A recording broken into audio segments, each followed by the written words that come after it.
ఓం నమో వెంకటేశాయ నమ. ఓం శ్రీ సీతారామచంద్ర పరబ్రహ్మ స్వరూపిణి నమ.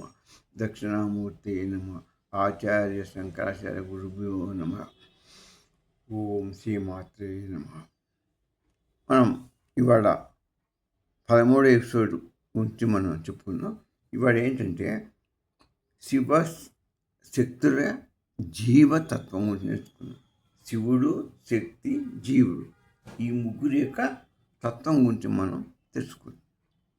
అయితే ఈ శివశక్తుల జీవతత్వం ఎటువంటిదే అంటే, శివశక్త్యా యుక్తో యది భవతి శక్త ప్రభవితం నచే దేవం దేవో నఖలు కుశల స్పందితుమపి అత్త స్వామారాధ్య హరిహర విరించాదభిరపి ప్రణంతం స్తోత్రం వా కథమ కృతపుణ్యం ప్రభవతి. అంటే ఏంటంటే, శివశక్త్యా యుక్తో యతి భవతి శక్త ప్రభవితం. శివుడు శక్తి రెండు కలిసినప్పుడు భవతి శక్త, అప్పుడు ఆయన శక్తులు, శివుడు కానీ శక్తి రెండు కలుసుకున్నప్పుడే పరబ్రహ్మం శక్తిని కలిగి ఉంటుంది. దేనికి ప్రభావితం నచ్చేదే, ఈ సృష్టిని మొత్తాన్ని ప్రభావించడానికి, అంటే బయటికి వ్యక్తం చేయటానికి, అన్నిటికీ శివశక్తి ఏకమైనప్పుడే ఆయనకు పరబ్రహ్మ శక్తివంతుడవుతాడు. ఒక్కడు వల్లగా, అందుకని శివశక్తి ఇద్దరు ఉండాలి, ఒక్కళ్ళు కాదు. అందుకోసమే సత్వ రూపం ఒకటే, అది దాన్ని విభజించి అవిభాజ్యం. అది ఆ రెండింటి వల్లనే ఆ స్వామి యొక్క అఖండ చైతన్యం వల్ల మనం ఆ ప్రకాశమే అమ్మవారి శక్తి. ఆ ప్రకాశం వల్లనే మొత్తం అమ్మవారు మాయా స్వరూపంగా మూడు గుణాలను తీసుకుని సాకారాన్ని, ఈ సృష్టిని జగత్తుని సాకారం చేస్తున్నారు. ఇదే ఫండమెంటల్, ఇది మారదు, ఇది బేసికల్. స్వామి సాకార రూపంగా రావాలన్నా కూడా అమ్మవారిని ఆధారం చేసుకొని రావాలి. ఆయన రాముడిగా జన్మించిన, అవతారం ఎత్తినా, కృష్ణుడికి అవతారం ఎత్తినా, ఏ అవతారం ఎత్తాలన్నా, ఏ చేయాలన్నా ఆయన భూమి మీద ఇంకో అవతారం. ఆయన వికారి, నిర్గుణుడు, నిరాకారి, నిరంజనుడు. కాబట్టి ఆయన సాకారంగా ఉంటే శక్తి లేనిది ఆయన సాకారం. శక్తి యొక్క ఆధారంగానే ఆయన సాకారమై ధర్మాన్ని ఉద్ధరించి మళ్ళా నిరాకారిపై ఆయన స్థానానికి, స్వస్థానానికి, చిదాకాశానికి వెళ్ళిపోతాడు, అంతర్మైపోతాడు. ఎవరైనా వచ్చిన వాడు ఆకారం ఎత్తితే అది మళ్ళా వెళ్ళిపోవాల్సింది వాళ్ళకి. అయితే అది అట్నే నచే దేవం దేవో నఖలు కుశల స్పందితమపి, ఏదైనా కూడా ఆయన స్పందించాలంటే పరాశక్తి యొక్క ఆధారం లేనిది స్పందించలేడు. అత్త స్వామారాజ్యం హరిహరించాదాభిరపి ప్రణంతం స్తోత్రం వా కృతపుణ్యం ప్రభవతి. హరి, విష్ణువు కానీ, బ్రహ్మ కానీ, శంకర్ కానీ, ముగ్గురు కూడా, త్రిమూర్తులు కూడా వారు ఒక విధులు నిర్వర్తిస్తున్నారంటే, బ్రహ్మ సృష్టి చేసిన, విష్ణువు మన పోషణ చేసిన, హరి లయం చేసినా కూడా శక్తి యొక్క ఆధారభూతులై వారి విధులు నిర్వర్తిస్తున్నారు. ఎవడైనా సరే, నేను కానీ, వాళ్ళు కానీ, జీవి కానీ, జగత్తు కానీ, మొత్తం శివశక్తుల ఆధారంగానే ప్రభావితమైంది. ఆ ఆధారంగానే మన యొక్క శరీరాలు, మన స్పందన చేయటానికి శరీరం స్వామి మొత్తం శరీరం అంత ఉన్నాడు. ఆయన చైతన్యం మొత్తం ప్రకాశ రూపంలో అమ్మ ఉంటేనే ఈ శరీరానికి విలువ. ఈ చైతన్యం భూమండలం అంతా కూడా స్వామి యొక్క చైతన్యంతో, అమ్మవారి స్వరూపం ప్రకాశ రూపంతో, చైతన్య రూపం, ఆయన చైతన్యం ప్రకాశమై అమ్మ వ్యక్తమై మొత్తం జగత్తు మొత్తం నిండిపోయిన బట్టే ఈ జగత్తు మొత్తం కూడా వర్ధిల్లుతుంది. ఆ ప్రకాశం లేకపోతే ఉండదు. ఈయన చైతన్యం లేకపోతే ఉండదు. ఈ చైతన్యం నుంచే ప్రకాశం. ఆ రెండు చైతన్యం నుంచి వచ్చిన ప్రకాశం అవినాభావం. సూర్యుడు శివుడైతే అందులో నుంచి ప్రకాశం వచ్చిందే అమ్మవారు. ఆ శివుడి నుంచి, ఆ సూర్యుడి నుంచి ప్రకాశాన్ని విధిస్తారా మీరు? అవి వాటిని విడదీసాం మన వల్ల ఎవరి వల్ల కాదు సాధ్యంగా. అగ్ని నుంచి వేడి ఉంటుంది, అగ్ని ముట్టుకుంటే వేడి, అది శరీర స్వభావం. అట్నే దాన్ని కూడా వేడి చేయాలి. అదెంత ఇది కూడా అంతే. సముద్రం నుంచి అలానే వేడి చేస్తావా? వేడి చేయదు అట్లా అన్నమాట. అందుకు ఈ ఎవరైనా కూడా శివశక్తుల కలయిక వల్లనే ఎంత ఏర్పడుతుంది జగత్తు. ఈ ఈ పరబ్రహ్మం కూడా ఏర్పడిన శివశక్తుల వల్లనే వాళ్ళ యొక్క ఇది వల్లనే పరబ్రహ్మ ఏర్పడి మొత్తం ఈ జీవుడు ఈ జగత్తు మొత్తం ఏర్పడి వాళ్ళ చైతన్య స్వరూపం వల్లే నడుస్తూ ఉండేది. ఇది ఫండమెంటల్. నీ శరీరం మారుతుంది, వయస్సు మారుతున్నది, రోజు నీ మనసు మారేదే. ఇవన్నీ మారే వస్తువులే. భావాలు మారుతాయి. ఇవన్నీ నిన్న ఉన్నది ఇవాళ ఉండదు, ఇవాళ ఉండదు, రేపు ఉండదు. నీ శరీరం ఇదివరకు ఉన్నట్టుగా ఇప్పుడు లేదు, ఇప్పుడు ఉన్నట్టు ఇప్పుడు ఇంత మనకు ఉండదు. నీ మనస్సు ఇందరకు ఉన్నట్టుగా ఇప్పుడు ఉండదు, మళ్ళీ ఇంకొద్ది కాగితే అది మారిపోతుంది. మనస్సు కూడా క్షణం మారుతుంది, మన భావాలు కూడా క్షణం మారుతుంది. ఇవన్నీ మారిపోయాయి. ఎక్సెప్ట్ మనలో ఉన్న ఆ స్వామి చైతన్యం స్వరూపమే, ఆ ప్రకాశ స్వరూపమే మారింది. అదే ఆత్మస్వరూపం. ఆత్మస్వరూప చైతన్యం, ఆత్మస్వరూపం ఆత్మస్వరూపము మారదు. అది సాక్షిభూతము, ఎల్లవేళ ఉన్నది, మారనటువంటిది, శాశ్వతమైనది,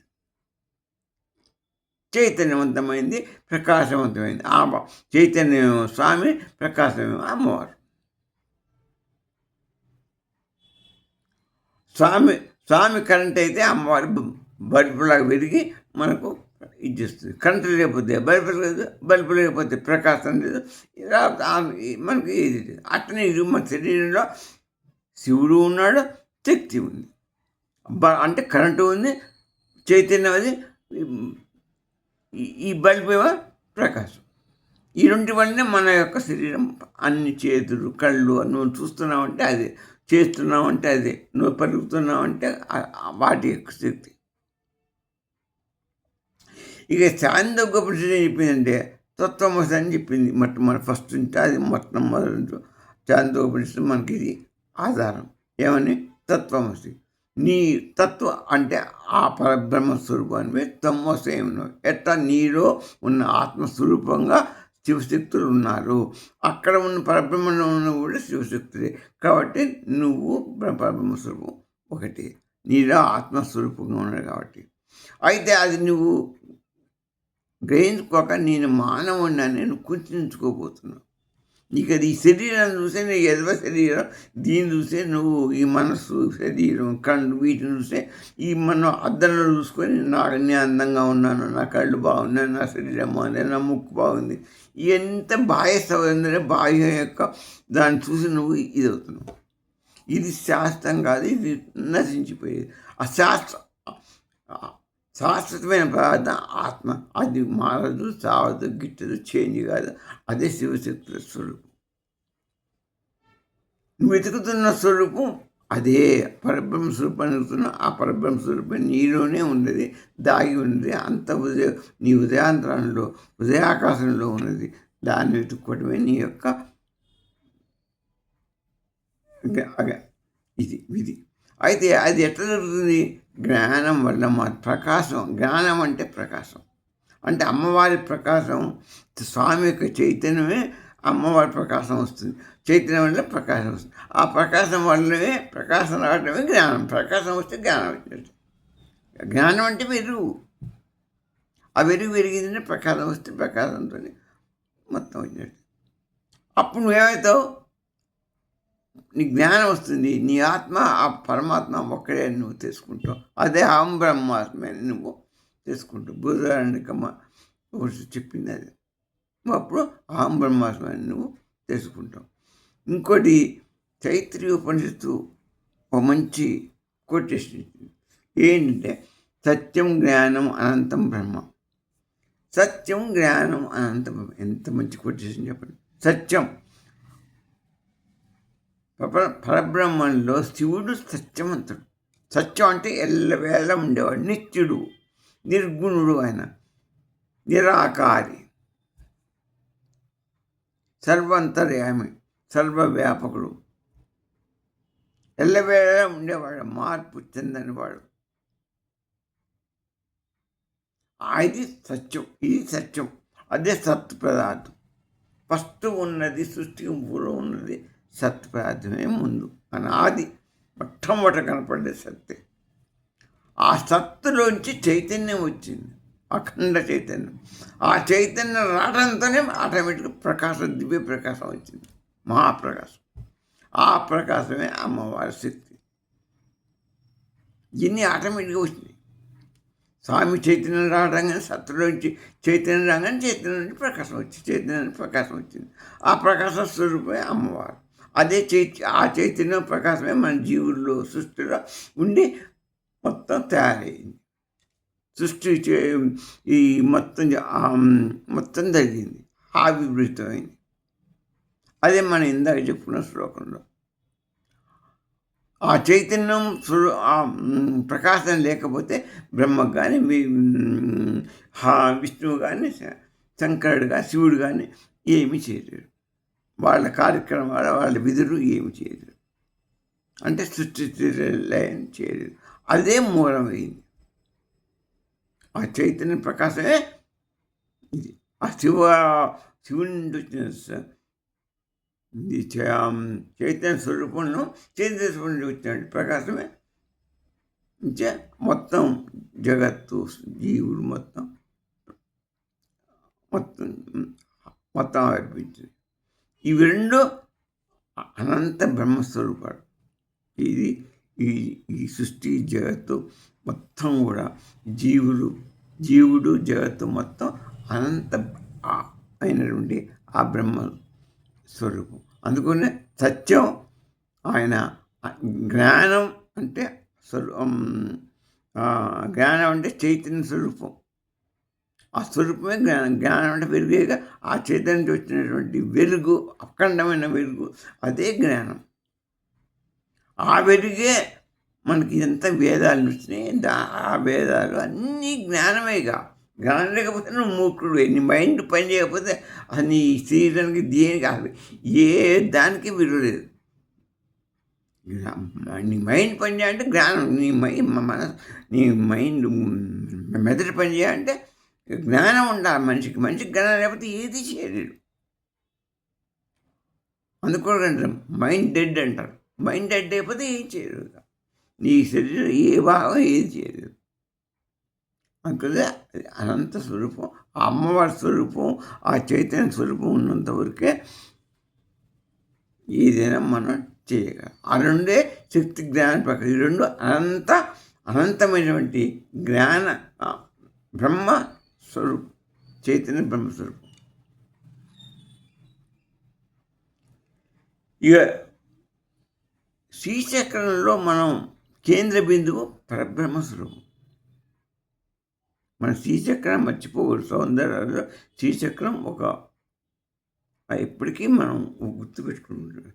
ఈ శ్రీచక్రం మధ్యలో ఉన్నటువంటి బిందువు ఏదైతే ఉంటుందో ఆ బిందువు పరబ్రహ్మస్వరూపం, బిందు స్వరూపేణ. అదే పూర్ణం. ఆ బిందువుని పూర్ణం అంటారు. ఆ పూర్ణంలోంచి మొత్తం సృష్టి వచ్చింది. పూర్ణం ఎప్పుడైంది? అమ్మవారితో ఈయన చైతన్యమైన స్వరూపం రావడంతో పూర్ణమే. బ్రహ్మస్వరూపం పూర్ణం మొత్తం నిండిపోయినప్పుడు అమ్మవారి శివశక్తి కలయికతో పూర్ణమైంది. అప్పుడు ఆ శివశక్తుల యొక్క స్వరూపం పూర్ణంగానే ఆ పూర్ణం నుంచి మొత్తం ఇన్ఫినిట్, అందులోంచి ఈ జగత్తు అంతా లాగబడ్డది. అమ్మవారి మొత్తాన్నించి జీవుల్ని అందరినీ నానా రకాలుగా ఆ త్రిగుణాన్ని ధరించి అమ్మవారు మాయాస్వరూపిణిగా మొత్తం అంత మాయగా దీన్ని అంతటిని సృష్టించింది. అందులో ఉన్న పద్మాలు ఈ జగత్ యొక్క మొత్తం వికాసం. ఆ త్రికోణాలు శక్తి స్వరూపం. అందరు త్రికోణాలు శక్తి, పద్మాలు జగత్ స్వరూపం. అయితే ఉదయ సాక్షి ఈ సాక్షి చైతన్యం మన ఉదయంలో ఉన్న సాక్షి చైతన్యం వల్లనేగా మన శరీరం పనిచేసి ఈ సాక్షి చైతన్య స్వరూపమే బిందువు. అదే పరబ్రహ్మ స్వరూపం. అంటే ఆ పరబ్రహ్మ స్వరూపం సాక్షి స్వరూపంలో నీడ ఆత్మస్వరూపంగా ఉన్నది. ఆ బిందువే ఉన్నది. బిందు రూపంగా నీడ ఉంది. అంటే నీడ ఉండే పరబ్రహ్మ స్వరూపం అని అర్థం. ఇప్పుడు రాత్రిపూట మనకి ఏ ప్రపంచం కనపడదు. నిద్రపోతే నిద్రపోతే మనకి ప్రపంచం ఏ ధ్యాస ఉండదు. ఏది ఈ ప్రపంచం మీద కానీ దేని మీద మనకు తాదాత్మ్యం ఉండదు. స్వప్నావస్థ మన నిద్ర మామూలు స్వప్నావస్థలో మనకు స్వప్నం వస్తుంటుంది. మామూలు నిద్రపోతే అప్పుడు స్వప్నం వస్తుంటుంది. అది మనసు కల్పించిన ప్రపంచం. మన యొక్క ఇదివరకు పాస్ట్ మండలమిత సంకల్పాలు వికల్పాల గురించి అది సృష్టిస్తుంది. నానా రకాల అద్భుతాలు మనకు సృష్టించబడుతుంది. మనసు చేత సృష్టిస్తుంది. మనం అది మొత్తం గ్రహిస్తాం. అది మనకు తెలియబడంగానే రాత్రి మనకు స్వప్నం వచ్చిందని ఆ స్వప్నంలో ఏవేవో చూసామని మనకు అన్ని కథలు ఇష్టం ఏవేమైనా వస్తుంటాయి. నీ గత స్మృతులు మొత్తం అన్నీ వస్తుంటాయి. ఈ తర్వాత అదే జాగ్రత్త అవస్థలో నీకు స్వప్నం ఉండదు. ఆ యొక్క నిద్రలో ఉండి గాఢ స్థితి ఉండదు. నీకు మొత్తం మెలకువలో ఉంటావు. అప్పుడు ఈ బాహ్య ప్రపంచం కనపడుతుంది. ఈ బాహ్య ప్రపంచం నీకు జాగ్రత్త అవస్థ కనపడుతుంది. జాగ్రత్త అవస్థ బాహ్య ప్రపంచం మామూలు దాంట్లో స్వప్నావస్థలో ఒకటి. తర్వాత గాఢ నిద్రలో నీకు ఈ అజ్ఞానం నీకు అక్కడ ఏమి తెలియదు. 3 అవస్థలు.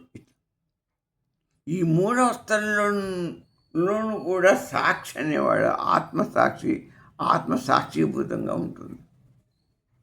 అది మారని చైతన్యం స్వరూపం. ఇది ఆత్మ. వాడే శివుడు, వాడే శ్రీమాత ప్రకాశం. అమ్మవారి ప్రకాశం శివుని యొక్క చైతన్యం. శివుడు ఉంటాడు, ఆయనతో పాటు చైతన్యం వస్తుంది. చైతన్యం రాగానే ప్రకాశం వస్తుంది. అంటే శివుడు ఉన్నాడు, ఆత్మ ఉంది, ఆ శివుడు ఉన్నాడు, శక్తి ఉంది, ప్రకాశం ఉంది. అదే పరబ్రహ్మ స్వరూపం, నీ ఆత్మస్వరూపం. అదే నీ యొక్క శరీరానికి మొత్తానికి వెలుగే కదా జ్ఞానం. అన్నింటికీ అదే. ఇది తెలుసుకోవటమే నీకు మోక్షం. నువ్వు అహం బ్రహ్మాస్మిని తెలుసుకోవడమే, ఈ తత్వాన్ని మొత్తం గ్రహించుకోవడమే నీకు మోక్షం. అది విడుదల, ఈ జన్మకి విడుదల. ఇదే చెప్పింది మామూలుగా 3 మతాల వాళ్ళు చెప్పింది. శివశక్తులు వాళ్ళిద్దరూ ఒకటే, ఐక్యం, వాళ్ళ అభేదులు. జీవుని యొక్క నిజస్వరూపం బ్రహ్మ చైతన్యం. మన యొక్క జీవుని యొక్క స్వరూపం మనలో ఆత్మ అనేది. కానీ బ్రహ్మ చైతన్యం మన స్వరూపం, అహం బ్రహ్మాస్మి. ఇష్టాద్వైతం ఏం చెప్పింది? పరమేశ్వరుని అనుగ్రహంతో ఈ జీవుడు ప్రపంచం మొత్తం కూడా నడుస్తున్నాయి. జీవుడు ఆయన అనుగ్రహంతో మోక్షాన్ని పొందుతాడు అని చెప్పింది. ద్వైతం ఏమంటాడు? జీవుడు వేరు, జగత్తు వేరు, ఈశ్వరుడు వేరు, 3 వేరు వేరే. ఈ 3కి ఆధారం ఈ ఈశ్వరుడు, వాడే విష్ణువు. వాడి యొక్క దయా దాక్షిణ్యాల మీద ఈ జీవుడు జగత్తు ఆధారపడి ఉంది అని ద్వైతం చెప్పింది. అందుకనే సౌందర్య మనకి ఇదేం బోధిస్తుంటే మనం జ్ఞానస్వరూపం కావాలని చెప్తుంది. ఇదంతా బోధించే దేని కొరకు మనం ఆత్మస్వరూపం అని నువ్వు తెలుసుకోవాలి. దానికి ఏంటి? దానికి మనం ఎప్పుడు ఇట్లా ఉండాలి, మన నిష్టగా సత్యం మాట్లాడుతుండాలి, అహింసని మనం పాటించాలి, దయ కలిగి ఉండాలి, అహంకారాన్ని విడిచిపెట్టాలి. ప్రతి ఒక్క జీవిలో కూడా దోమ దగ్గర నుంచి ఏనుగు వరకు ప్రతి జీవిలో, ప్రతి చోట కూడా, ప్రతి మనిషిలో చైతన్యం ఉంది. ఆ పరబ్రహ్మ చైతన్య స్వరూపం ఉంది అని, ఆ చైతన్యం ఉందని, అమ్మవారి ప్రకాశం ఉందని నువ్వు గ్రహించి నువ్వు చూడగలిగినప్పుడు నువ్వు యోగి. అన్నిటిని ఒకే దృష్టిలో చూడగలిగినప్పుడు అన్నిటిలో ఉన్నది ఒకటే పరమ చైతన్యం. అని నీకు తెలియడమే జ్ఞానం.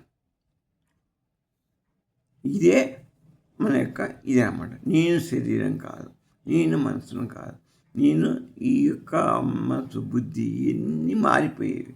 నేను అసలు జన్మించడం లేదు, నేను తాగటానికి నేను అహం బ్రహ్మాస్మిని అని తలుచుకోవటమే బ్రహ్మజ్ఞానం. సౌందర్య గారు బోధించేది కూడా అదే తత్వం. ఓ నమస్తే. స్వస్తి.